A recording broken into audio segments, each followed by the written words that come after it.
શ્રી સ્વામિનારાયણ મંદિર કુંડલધામ દ્વારા આયોજિત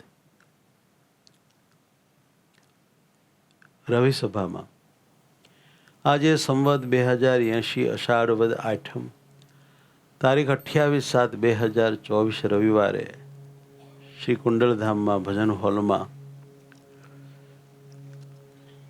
હિંડોળે ઝૂલતા રાજા ધૈરાજ સર્વોપરી શ્રી સ્વામિનારાયણ મહાપ્રભુ નાના મહારાજ, વાલા વાલા અમારા સેવનીય સ્વરૂપ શ્રી હરિકૃષ્ણ મહારાજ, સર્વે પૂજનીય વાલા શ્રી હરિના હૃદય સમા સંતો અને સંતોને અતિ વાલા એવા બધા જ જ્યાં સુધી મારો અવાજ જાય છે ત્યાં સુધીના બાઈઓ, ભાઈઓ, બાળકો બધાને અતિ ભાવથી જય સ્વામિનારાયણ. આવો નજીક થઈએ.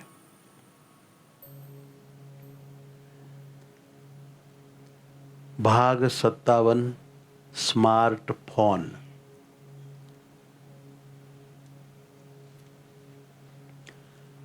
સહજતા હતી. એક દિવસ સહજતા હતી, સાદગી હતી, ફુરસદ હતી ને બંદગી હતી. પણ ત્યારે મોબાઈલ નહોતા. શું નહોતું? મોબાઈલ નહોતા. અને મોબાઈલ નહોતા તેથી જ ઘરમાં જીવતી જિંદગી હતી. આજના સમયનું કડવું સત્ય, મોબાઈલ એકલા પડવા નથી દેતા અને ભેગા બેસવા પણ નથી દેતા. મોબાઈલ આપણને આખી દુનિયા હારે જોડી રાખે છે, આપણને એકલા એકાંતમાં નથી રહેવા દેતા.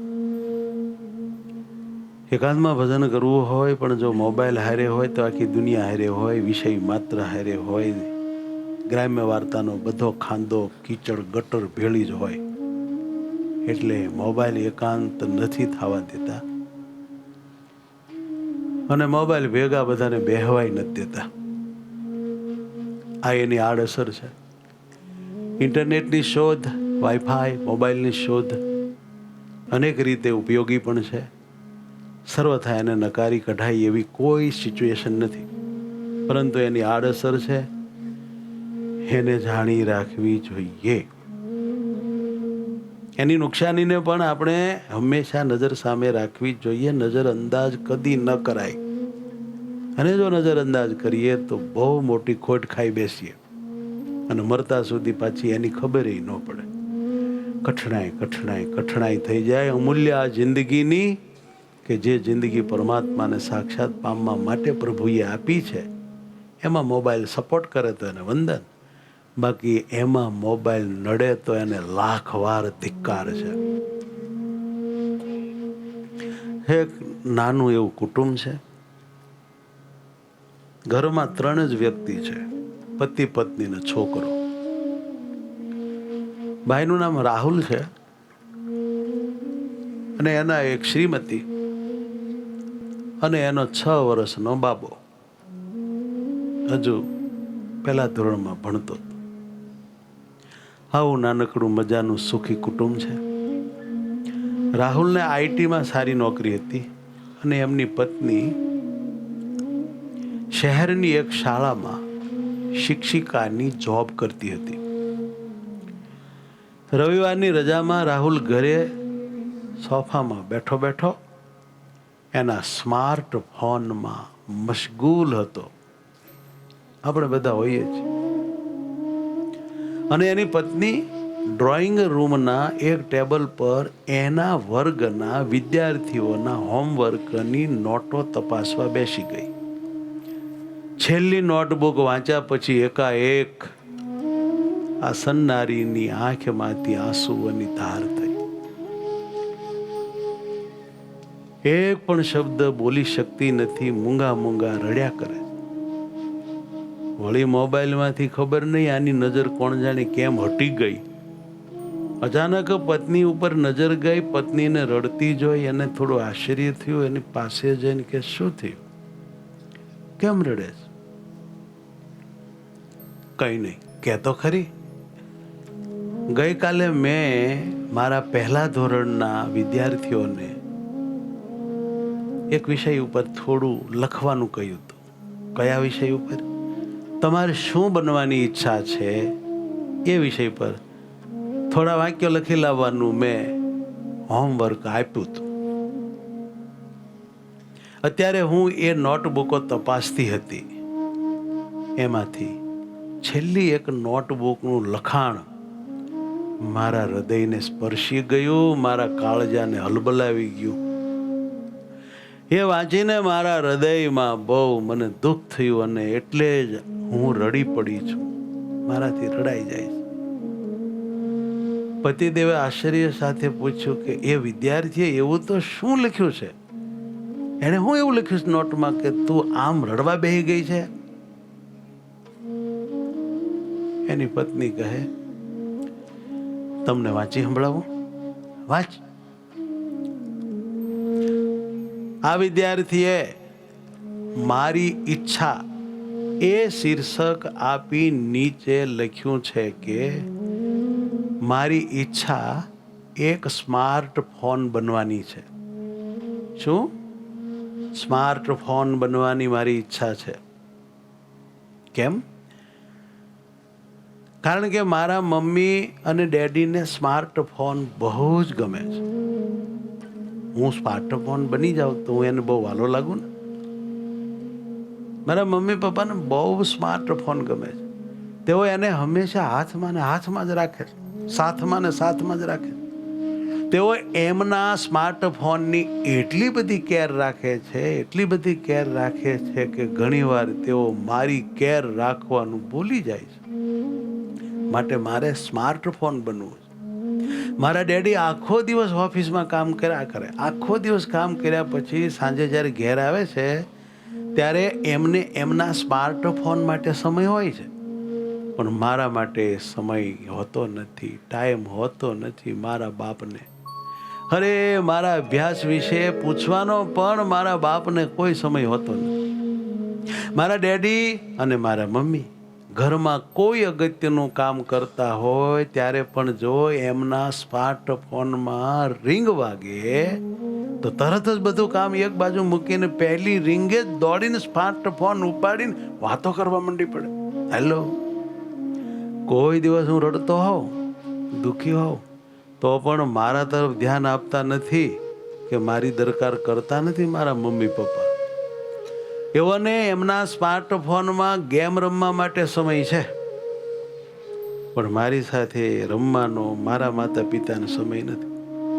કોઈ વખત હું એમને કોઈ બહુ જ અગત્યની વાત કહેતો હોઉં ત્યારે પણ તેઓ એમના સ્માર્ટફોનમાં મશગુલ રહે છે. જવાબ દેનો દે, હામું જોવે ને જોવે, હે એના ફોનમાં જ મશગુલ હોય છે, પણ મારી વાત પર ધ્યાન આપતા નથી. અને કોઈ વાર તો મારા પર ગુસ્સે પણ થઈ જાય છે. શું છે? એટલા માટે જ મારી ઈચ્છા નહીં બલ્કિ મહેચ્છા છે એક સ્માર્ટફોન બનવાની.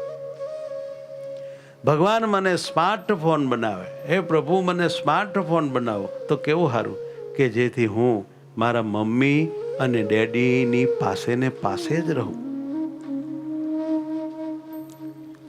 આમ એની પત્ની એક બાળકની નોટ વાંચી રહી હતી. પેલો એનો પતિ રાહુલ એક ધ્યાનથી સાંભળી રહ્યો હતો. પછી પત્ની બોલી કે આ વિદ્યાર્થીનું લખાણ મારા હૃદયને બહુ સ્પર્શી ગયું અને મારાથી રડાઈ ગયું. ભાવાવેશમાં આવીને પતિ રાહુલે પત્નીને પૂછ્યું, પણ આ લખનાર વિદ્યાર્થી કોણ છે? એનું નામ શું? અને આંસુ સાથે પત્નીએ જવાબ આપ્યો, આપણો જ પુત્ર હર્ષ.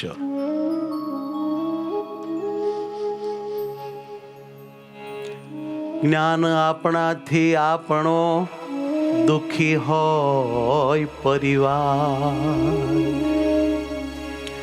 એ જ્ઞાન આપણાથી આપણો જ દુઃખી હોય પરિવાર.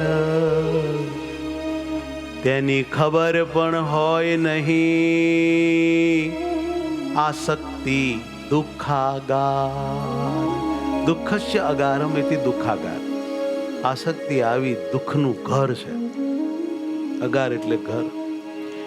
અરે એની ખબર પણ આપણને હોય નહીં. આ આસક્તિ છે દુઃખાગાર.